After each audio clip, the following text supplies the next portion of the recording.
วิธีการแก้ไขปัญหาเมื่อปุ่มใดปุ่มหนึ่งในแป้นพิมพ์หรือคีย์บอร์ดตัวนี้มันเสีย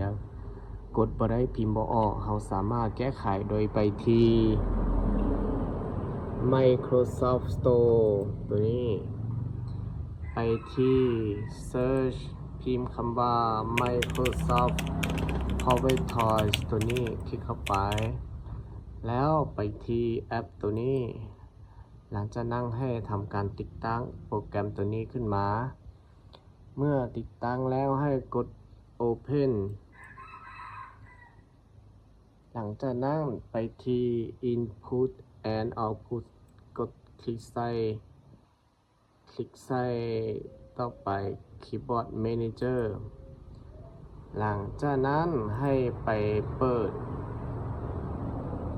เป็น On ตัวนี้ให้ทำการเปิดเป็น On แล้วไปต่อที่ Remap a Key Add Key Remapping ตัวนี้ไปเลือกปุ่มที่เราบ่ได้ใช้มันหรือค่อนข้างที่จะบ่ได้ใช้เนาะตัวอย่างข้าพเจ้าบ่ได้ใช้ปุ่ม F9 ตัวนี้เราก็จะเลือกเป็นปุ่ม F9 ตัวนี้เราเลือกเป็น Sentence ตัวนี้เป็นเมื่อตัวอย่างว่าปุ่มหรือว่าปุ่มตัวนี้เนาะปุ่มตัว S นี้มันเสียมันใช้งานบ่ได้เนาะตัวอย่างปุ่มตัวนี้มันใช้งานบ่ได้ข้าพเจ้าก็สิเลือกอยู่นี้เป็นตัว S ตัวนี้หรือตัว S ตัวนี้ตัวอย่างไปที่เลื่อนขึ้นไปเลือกตัวนี้เป็น Send Key Shortcut ตัวนี้เลือกขึ้นไป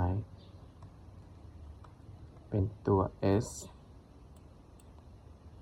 แล้วทำการกดโอเค continues anyway ตัวนี้โอเคเพียงเท่านี้เนาะ Oh อย่าง yes. ว่าสิเนาะเมื่อเรากดตัว F9 มันก็จะขึ้นเป็นตัว S แทนตัวอย่าง F9 เห็นบ่เมื่อเรากด F9 ที่เราตั้งค่าให้มันแล้วมันก็จะขึ้นเป็นตัวอักษรของตัว S นี้แทนจำบ่แม่นตัว F9 แล้วเนาะนี่ก็จะเป็นวิธีการแก้ไขปัญหา